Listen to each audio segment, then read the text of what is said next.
meeting to order the Virginia Public Utilities of Monday, April 28, 2025 at 3:30 p.m. Roll call, Mary, if you please. Commissioner Hale, Here. Commissioner Johnson, Here. Commissioner Makowski, Here. Commissioner Marwick, Here. and Commissioner Petrosky is absent. Okay. We move to item number 2, which is approved meeting agenda. Motion to approve. I'll approve it. Is there support? Okay, Support. Discussion? Being none, all those in favor say aye. Aye. Motion carries unanimously. Open meeting law presentation, what you saw in the packet. If I can speak to that. Okay, great. Go ahead. This was just requested from city council to get out to all boards and commissions, just kind of a reminder of open meeting law and the fact that, like, for instance, before the meeting, when we are in discussions, that it's just discussions and nothing to do with anything happening at the table. Yeah.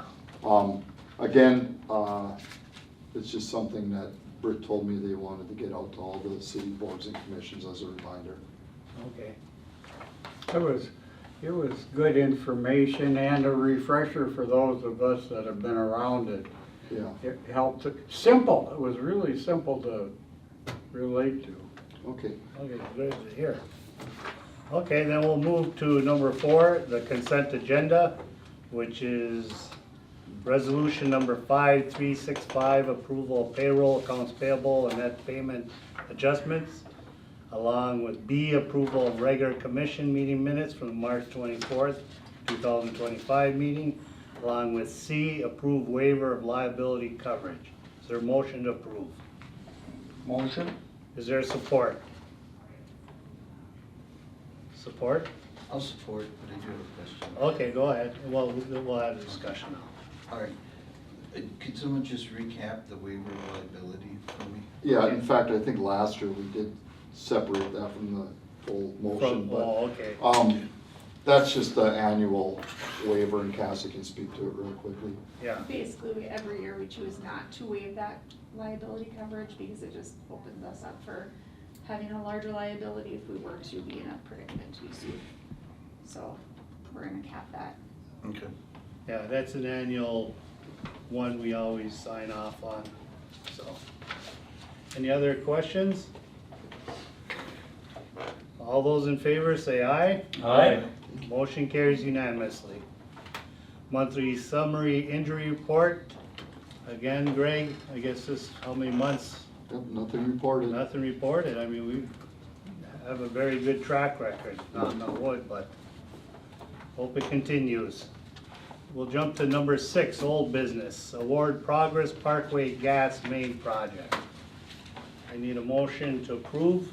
I'll approve. Okay, is there support? Support? Okay, now discussion. Greg, maybe you wanna, Yeah, real briefly, this is for the moving of the gas line up by Slumberland Furniture for the preparation of the highway work that's gonna be done on Highway 53 in that area. The Slumberland, well, the Rock Ridge entrance road essentially. The approved budget for the project is $150,000. This was done through the engineering firm, so the contractor with the low bid is licensed and bonded, and they were the only bidder on the project, believe it or not. So really? anyway, it does look to be within the budget constraints, and through the bidding process, they are obviously bonded and insured. And the amount to that was $123,067.80. Yes. Correct. And $150,000 was the budget. Well, go ahead. A question, and I don't think it's ours. I was driving around there about an hour ago. There's yellow gas line from the old Harvey's building all the way along to up towards the School. curling club and so on. We're not involved in any way in that or them connecting to our station. No, our gas line is all on the Rock Ridge side, the east side of the highway. You're referring to things on the west side. Right. Yeah, we're all on the east. Minnesota Energy also has a gas line in that area, and in fact, we parallel with theirs through part of that area. So they're relocating theirs as well. That would then, wouldn't tie into our plant then either. No. That station, that town border station you're referring to is 100% ours. I was surprised at what they're doing. Thank you. Okay, any other questions? All those in favor, say aye. Aye. Okay, motion carries unanimously. Now we go to old business B, power plant operator severance package discussion. Need a motion to approve this? Well, actually, I just put What do it you in for want? discussion. Okay, We've already approved the severance package. okay, This is just a draft form. The first 2 pages are just kind of explaining, walking through what the package is. The final pages are the separation agreement itself. We've given that to the union quite a while ago. We just heard today that there's no response, so I'm assuming that this document will move forward to final signatures. okay. So, upon review, if there's anything that you see or want clarified or have questions about, give me a holler and I'll have Nancy, talk to you. We'll probably get this signed on it sooner next week. Again, the document is approved. If you do want to have a formal approval of this draft, we sure can. Didn't we conceptually approve it? Yeah. I don't think we officially looked at a document when we. Let's officially approve Yep, this. that's fine. And then we'll move from there. We need a motion to approve this severance package. Motion. I need support. I'll support. Okay, now, any further discussion?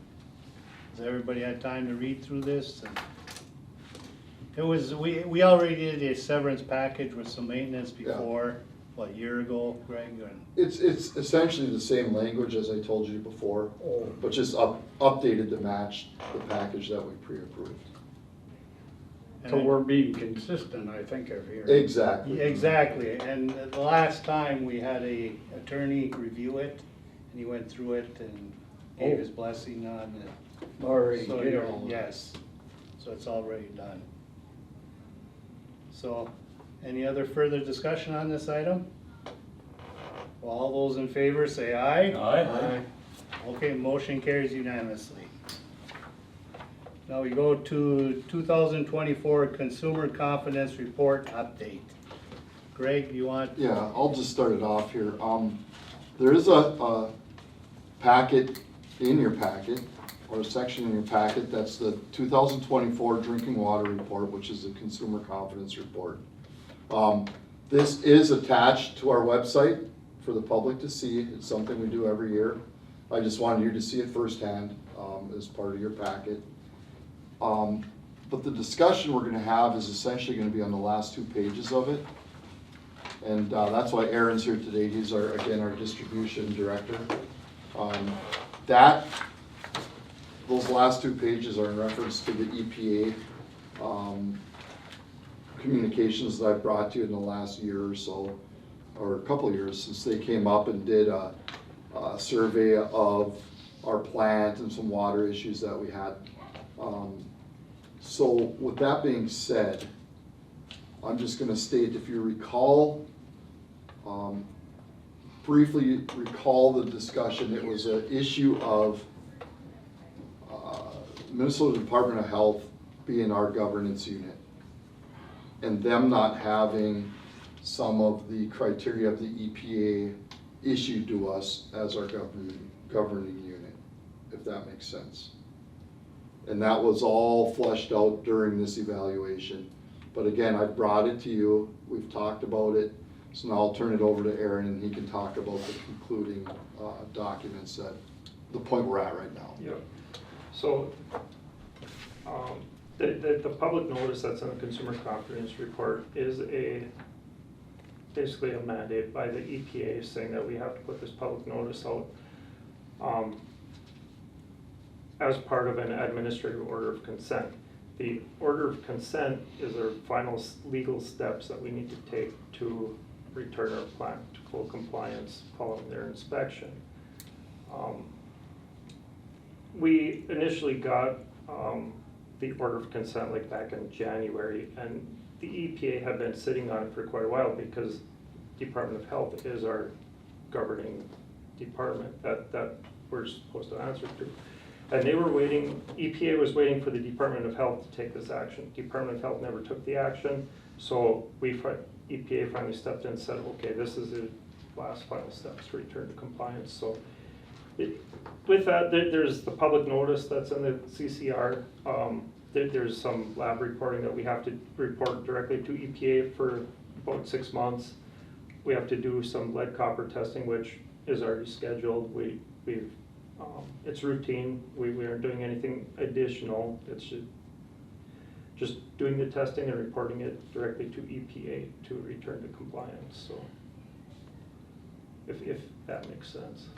Yeah, we've done sampling of copper, lead for years, yes. We've done turbidity sampling of our water plant. And this is just a reporting issue between the Department of Health and the EPA. So essentially, we're off the hook. Essentially, Yeah. we're off the hook, yeah. Once we complete these last final steps, and including a public notice, we're off the hook. Yeah. EPA sets the guidelines in place. Department of Health is supposed to enforce them. Our water operators rely very heavily on the Department of Health to make sure that they're in compliance, and there's a number of things that the ball got dropped on, essentially, that I hate to point fingers, but I think the Department of Health dropped the ball for a few items. Yeah. It wasn't that we weren't doing them, it's that they weren't requiring us to report that to them. Right. So essentially, if they would have done the same review, would they just randomly pick some water systems to review in the state? If they would have reviewed any other water system in the state, they would have had the same non-compliance. Because the Department of Health wasn't mandating people to report these things that the EPA wanted to see.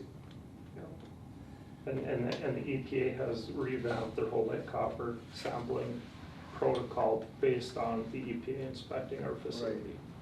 Have we ever been in violation of our water quality permit? No, Never. no, No, I've never. and we aren't now, it's just that we did. Some properly reporting. Report, Yeah. you know, and for like the turbidity stuff, the EPA mandates, the federal law mandates that we report for every 4-hour increment within a month. Well, our water plant is big enough that it shuts off periodically, so Department of Health and our water operators agreed that we only reported turbidity while the plant is running. So EPA flagged that and saying, well, you didn't report enough numbers.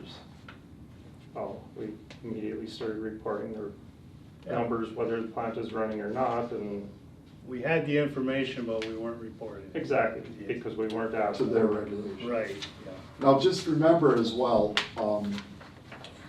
we also have an issue going on in town with the galvanized water service pipes. Remember, all of you received or knew about the request for you to take pictures of your water coming into your basement.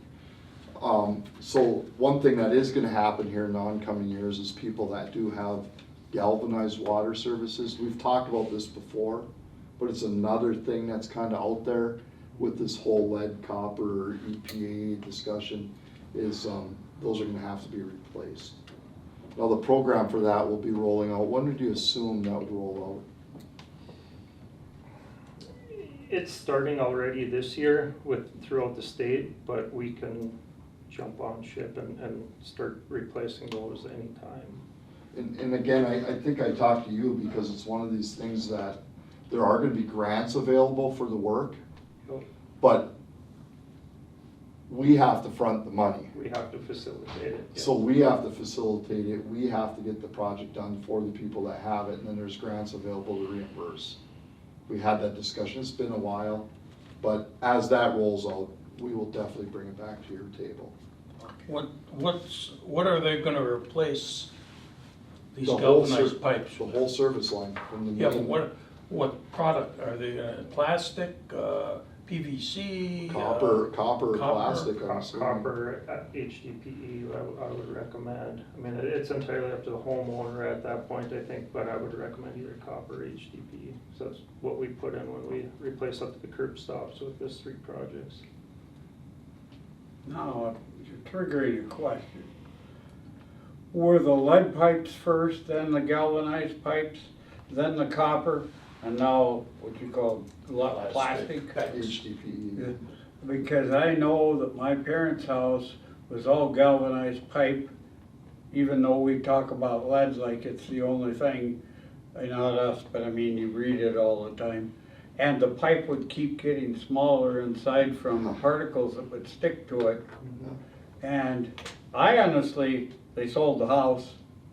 I don't know whatever happened to that, but would that not be the homeowner's responsibility? Yes, however, in this case, there's grants available, and to be able to get reimbursed through the grants, we have to facilitate it. So I could say it was my house, I could replace those galvanized pipes. You would help me with the grant. I think we would have to actually hire the contractor to facilitate it, is what I understand. Yeah, so only the water supplier can apply for the grant. And Oh. in Virginia, the homeowner owns the water service, so for the homeowner to get their water service replaced, we have to facilitate it, and so that we can apply for and receive the grant money back and get And then- reimbursed for it. VPU would have to go to the grant Source. facility. Yes. Yep. Now, is Oh. that just to the meter, or is it the entire house? It's from the main, the connection in the main, all the way to the meter in the house. Okay. And we don't have lead lines, but there's lead fittings, correct? There's Like- lead fittings, but the galvanized pipes themselves, if there was any lead upstream of that service at any point in history, the lead actually absorbed, or the galvanized actually absorbs the lead, and then it So slowly there's leaches potential back. lead in those galvanized lines. Exactly, so that's their concern Well, with the galvanized. it's good that we keep it simple. Yeah, that's so easy, right? Wow. Aaron, since you're here and we're talking about water, how about our water losses? Are we tightening up on metering or? We're getting closer. I know Noah has been doing a lot of work with that, and our water crew has been doing a lot of work with that. In fact, I think there's another water break over in Fourth Avenue that they're gonna be digging tomorrow that they recently found, so, Okay. yeah. They're still working on it, but it's a never-ending battle. Never ending battles, right? Yeah. What are we at, about 11%? A lot larger than that. No, we're in 30-some Yeah. percent, but we're down from last year at this time, we were about 46, I think. Yeah, it was, Yeah. So, I mean, all these little things that we're catching and doing, are helping, and, that's been a mandate of, the Department of Health and others for a long time for us to get a handle on it, but easier said than done. Yeah.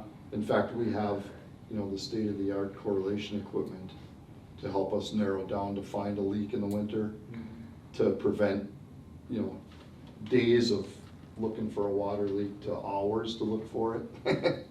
But then now we're, kind of mandated to do more surveys where we have a company come in that look over the whole system. Well, do we Traditional have, when they're flushing the plant, cleaning the filters and so on, do we know how many gallons we're using for that? Mhm. Okay. One issue that we have, that we're buckling down on, and it's not gonna happen anymore, I'm hoping, is the city, a lot of times with their street sweeping and the hockey rinks and stuff, Oh, they're hooking up the hydrants without meters. And even though we don't charge them for it, we still wanna start accounting better for it. There's just little things like that we wanna really tighten up as well. Okay, thank you, Aaron, for that information. Okay, let's move on to manager staff report, operations update. Greg, turning this over to you. Today, with the weather, we're running about 28,000 pounds per hour of steam out of the plant. That's fluctuating with the weathers we've been having from days like today to days in the 60s. They did start PBBS, the company that supplied and helped install the new boilers. They're here for our annual boiler maintenance. Compared to days of old where it was a month or 2 months, it's 6 1 week weeks, yeah. per boiler. So right now, they're working on the number 2 boiler. Next week, they'll be working on the number 1 boiler. While this is going on, Sprung Services is gonna be in town this week, and they're gonna remove let me make sure I get this right. The Vets Addition steam line, they're gonna disconnect it in the plant this week. Okay, So like the manhole that you see behind the building that has the vent, and, you know, heading out this way and down to Vets Addition, that line's gonna be cut off. Is that the one that used to go to miners? Yeah, Vets Addition would be the whole area from here to the miners, so I think it's just the last connection to that Vets Addition right now. So if you do see steam kind of billowing out of manholes or this vent right here, that's gonna go away. They just have to physically disconnect it inside the plant. So that will be done. okay, anything else? That's all I have. Okay, Cassie, you have anything to add? No, sounds like we should have the audit ready for next month's meeting, so. I think we just got done with one, but. Every time, yeah, just got done with one, we're doing another one. Are you gonna invite the auditor back? Would you want me to? It's nice to ask questions too. I mean, Okay. we pay him to do it, right? We Well, do. Yeah. I mean, and if you want, we can maybe come in half hour early, have a committee of the whole meeting and go through it. Yeah, Because I think there are gonna be some questions, and I think in this case, they're on a couple public bids that we did, Mhm.